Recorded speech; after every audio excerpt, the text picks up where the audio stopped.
This episode of Film Rights brought to you by Domain.com.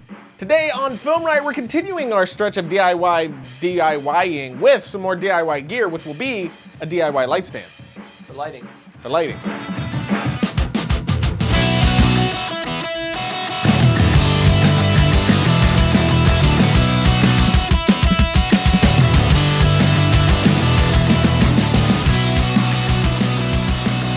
Welcome to Film Right, the show that takes the mystery out of the effects and techniques going to some of your favorite Hollywood films. I'm your host, Ryan Conley, and we've been doing a lot of DIY lately, and I've been having a blast with it, and you guys seem to be liking it too, so I want to continue it a bit further and continue maybe building like an entire DIY gear arsenal. We've already built 2 shoulder mounts, but now I wanted to get more into the lighting aspect of it since we have our camera covered, and I wanted to build, first to start off with, a light stand.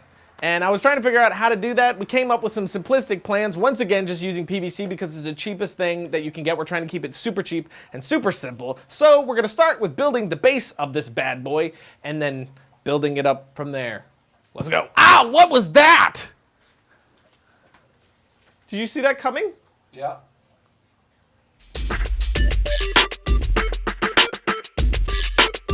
So here's what you'll need. 6 3/4 inch PVC elbows, 5 3/4 inch PVC T-joint, 1 3/4 inch PVC coupling, 1 1/2 inch PVC coupling, 1 3/4 inch PVC cross, a PVC cutter, a tape measure, some all-purpose cement, some screws, some nuts, a drilly drill, 2 3/4 inch PVC pipe, a 3/4 inch PVC pipe, which also can be used as giant straws.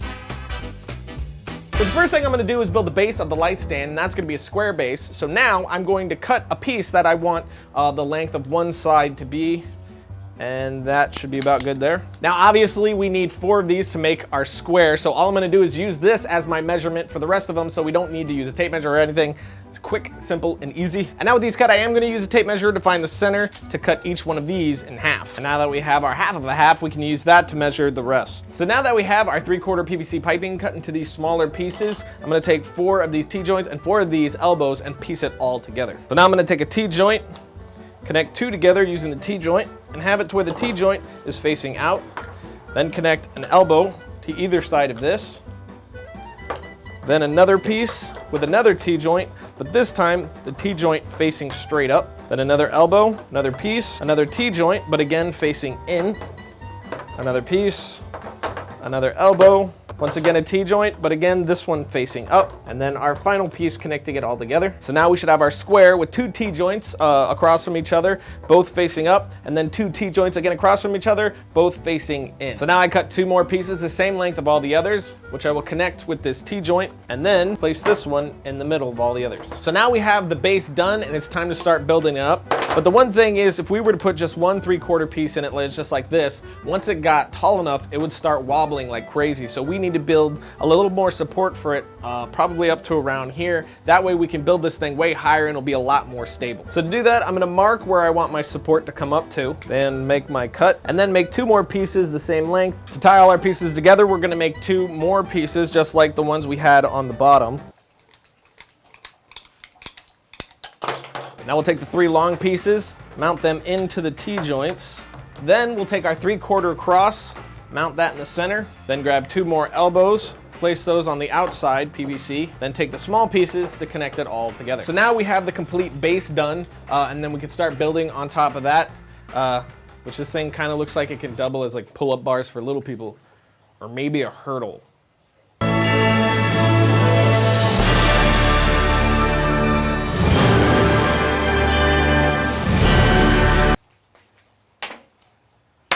But now with the base finished, I'll take another 3/4, mount it on, and then decide how high I want it to go. I think about there is good, since I'm gonna continue it on with 1/2 inch pipe after about that point. So now I'll pop a coupling on this. Yo, pop a coupling, right? Yeah. Get it? And then I'll take my 1/2 inch, put it all the way to the ground, and decide how high I want it to be when it's completely folded in. And I'm gonna say about that high. Once again, make a cut. And then place it inside the rest of the piping.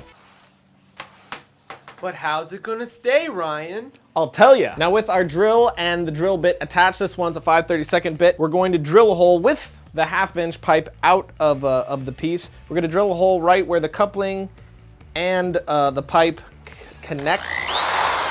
Now we're gonna take the coupling off so the pipe has a perfectly aligned hole with the 5/32 bit. Then we're gonna change bits to a 5/16 bit and widen the hole of the coupling. Then use channel locks or pliers to wedge in your nut. So now with the 3/16 nut inside of the coupling, we put it back onto our pipe, make sure the hole lines up, then take our 3/16 eye bolt and screw it in. So as you can see, this screw is gonna act as the stopper for our 1/2-inch pipe. Now we place our 1/2-inch pipe back in, and we'll be able to lift it up and use our screw to hold it in place at any height we want.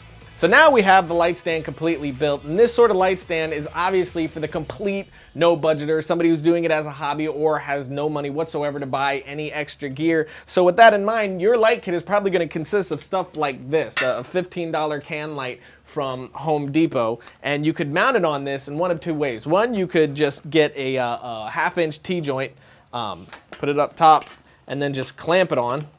I have a 3/4 piping to a 3/4 T-joint, so I can move it around real easy however I want, but you could use a 1/2-inch if you want it a little more secure, or take off the clamp part of it. Then I'm gonna take a 1/2-inch coupling, measure right about where the hole on the inside is, drill a hole straight through, then take a screw and nut, line it up, then secure it on with a nut. So now I have a custom mount for my PVC light stand, and I can mount it up, raise my light stand up, and have kind of a topper for Josh there.